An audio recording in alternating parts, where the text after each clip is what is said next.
સુનિલભાઈ, સ્વાગત છે આપનું વીટીવી ન્યૂઝમાં। સુનિલભાઈ, આજનું જે પરિણામ રહ્યું છે તો એક બેઠક પર ભાજપને જીત મળી છે, તો એક બેઠક પર આમ આદમી પાર્ટી બાજી મારી ગઈ છે। શું લાગી રહ્યું છે, તમારું ગણિત શું કહી રહ્યું છે આ પરિણામ જોતા? કડીની બેઠક છે અપેક્ષિત હતી ભારતીય જનતા પાર્ટી માટે વિજય માટે।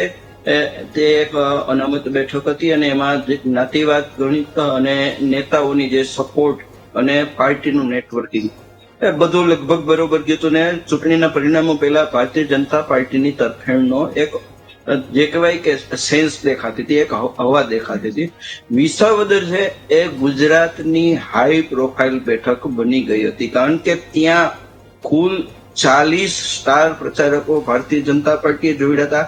ઇલેક્શનના સ્પેશિયલ એમના મેનેજરો એટલે બીજેપીના આખા ઇલેક્શન મેનેજરો હતા અને દરેક ગામમાં ભારતીય જનતા પાર્ટીએ સરપંચ વાઇઝ બહારના જે એમના ગુજરાતભરના કાર્યકરો છે એમનું નેટવર્ક ગોઠવી અને આ બેઠક મેળવવા એડી ચોટીનું જોર વાપર્યું હતું। સામે કોંગ્રેસ અને આમ આદમી પાર્ટી બંનેના ઉમેદવારોમાં કોંગ્રેસના ઉમેદવાર છે લો પ્રોફાઇલ, ઓછા જાણીતા હતા અને કોંગ્રેસનું નેટવર્ક ક્યાંક આમાં ચૂંટણીમાં જાણે ગેમમાં ન હોય એવું હતું। એટલે ભારતીય જનતા પાર્ટી અને આમ આદમી પાર્ટી ગોપાલ ઇટાલિયા વર્સસ કિરીટ પટેલનો આ જંગ થઈ ગયો હતો।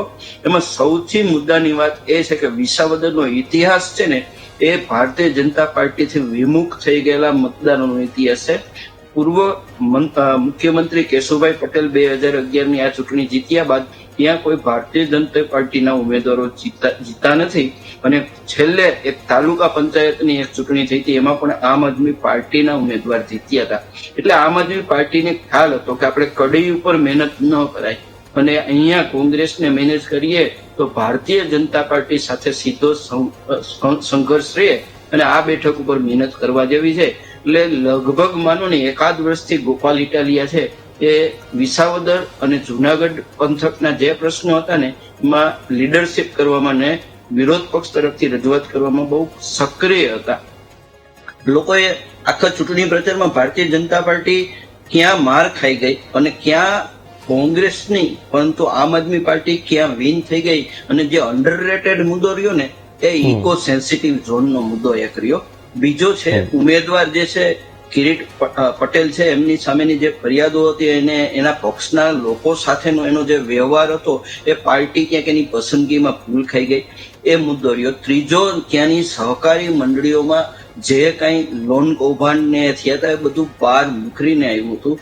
ચોથો મુદ્દો છે એ ત્યાં સહકારી જે ખાતરની એની વેચણી અને મગફળીના ટેકાના ભાવની વેચણીના મુદ્દા જે હતા એમાં જે ફરિયાદો હતી એ ભારતીય જનતા પાર્ટીની લોકલ લીડરશીપે ટેકન ફોર ગ્રાન્ટેડ લીધી અને ટોપ બ્રાસ એમના એક પોતાના ખૂબ જ મોટા પદાવર્તક અને પબ્લિક કનેક્ટ ચૂકી જવાને કારણે એ પ્રશ્નોને ક્યાંક છે ને સમજી ન શક્યા અને બિફોર ટાઈમ એનો ઉકેલ ન લાવી શક્યા। દાખલા તરીકે તમે ચૂંટણી પ્રચાર દરમિયાન જોતા હશો તો વિડીયો એવા રિલીઝ થતા હતા કે વિસાવદરમાં ચૂંટણીના પ્રચાર સમયે રોડ બનતા હતા, પેચ બનતા હતા, ખાડા પુરાતા હતા।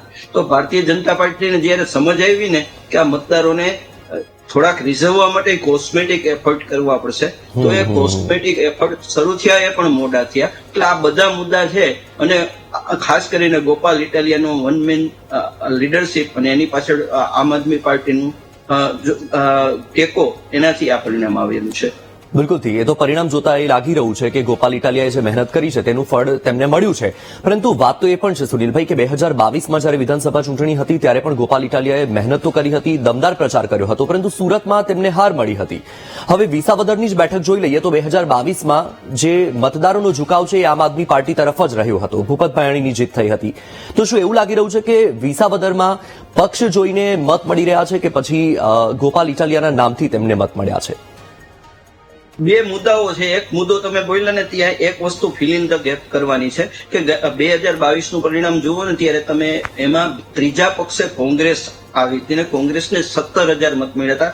કુલ 1.41 લાખ એટલે 1,41,000નું મતદાન થયું હતું ને 64 કે 65,000 સમથિંગ નંબર 1 એટલે કે ભૂપત ભાયાણીને મળેલા। સેકન્ડ છે 54 થી આસપાસ છે એ બીજેપીને મળ્યા હતા। તો જે 17,000 મતોનું ધોવાણ થયું ને એમાંથી 5,000 થી આસપાસ જ મને લાગે છે કોંગ્રેસને આ વખતે મળ્યા 5-6 હજાર। તો બાકીના જે 10 કે 11,000 મતનું જે ધોવાણ થયું છે ને એ એન્ટી ઇન્કમ્બન્સી વાળા મત છે એ ગોપાલ ઇટાલિયાને વધુ મળ્યા ને આપણે 10/3 નું કેવું કાઢીએ ને ઇક્વેશન તો એ 10 માંથી 7 મત છે ગોપાલ ઇટાલિયાને મળ્યા. આ છે ને બહુ ન દેખાય એવી બાબત છે, પરંતુ કોંગ્રેસના મત ઘટ્યા તો કોંગ્રેસે નબળો ઉમેદવાર મૂક્યો એ એક સ્ટ્રેટેજીની બાબત છે એ થઈ ગઈ. અને જે ભારતીય જનતા પાર્ટીને જે આત્મવિશ્વાસ છે ને એ એનો નડી ગયો છે કે ભારતીય જનતા પાર્ટી ગમે એ ઉમેદવાર કે ગમે એને પટ્ટો બાંધી દે, ભાજપનો ખેસ પહેરાવી દે તો એ વિજેતા થઈ જાય ને એ એનું અભિમાન અહીંયા તૂટ્યું છે. સૌથી મોટી વાત એ થઈ છે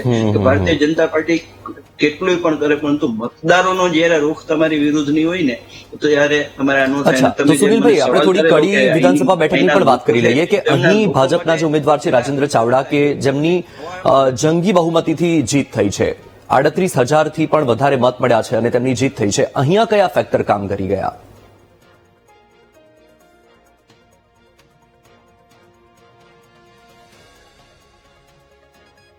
સુનિલભાઈ, કડી વિધાનસભા બેઠક પર ભાજપની જંગી બહુમતીથી જીત થઈ છે, તો શું લાગે છે તમને અહીંયા કયા ફેક્ટર કામ કરી ગયા? કડી બાબતમાં ને કડી, હા, કડીમાં જો ઉમેદવાર છે બંને એક જ જ્ઞાતિના છે. પહેલી વસ્તુ નીતિનભાઈ પટેલનું ત્યાં તમને ખ્યાલ છે વર્ચસ્વ છે, પાર્ટી એમની સાથે બહુ સારા સમયથી પેચઅપ થઈ રહ્યું છે અને એ પાર્ટીના લીડર તરીકે પણ આગળ વધ્યા છે.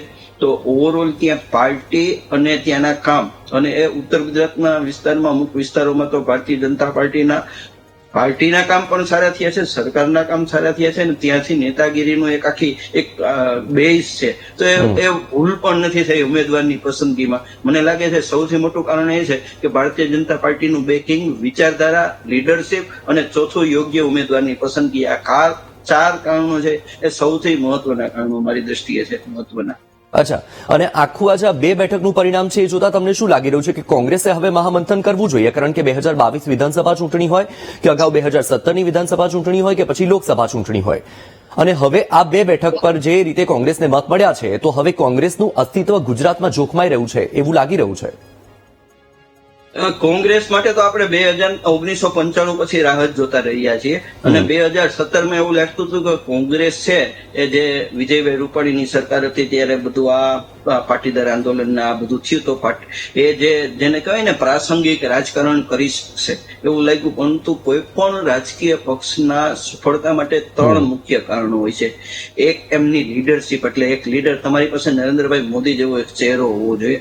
બીજું તમારી પાસે આઈડિયોલોજી હોવી જોઈએ. ભારતીય જનતા પાર્ટી પાસે રાષ્ટ્રીયતા, હિન્દુત્વ, સનાતન અને સાથે સાથે વિકાસ એ ત્રણેયનું ભેગું કોકટેલ એવું છે કે એમાં દેશની લગભગ આસ્પિરેશન છે એ આવી જાય છે. અને ત્રીજું નેટવર્કિંગ વિનાનો કોઈ પણ પક્ષ છે ને જમીનગત ન ટકી શકે. ભારતીય જનતા પાર્ટી પાસે દરેક વોર્ડ ઉપર પણ મૂકવા માટે એટલે બૂથ ઉપર મૂકવા માટે પણ 5 માણસો હોય છે. તો કોંગ્રેસ પાસે તો બૂથને મેનેજમેન્ટની તો પછી વાત રહીએ, ક્યાંક તો ઉમેદવાર મૂકવો હોય તો પણ સવાલ આવે છે.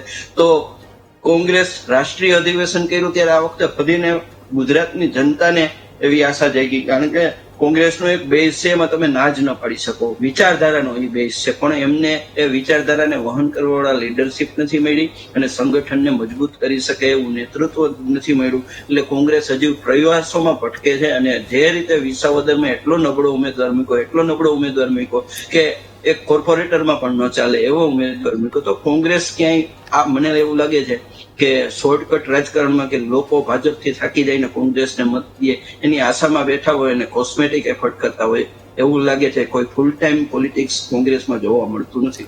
બિલકુલ. સુનિલભાઈ, વીટીવી સાથે જોડાવા બદલ આપનો ખૂબ ખૂબ આભાર.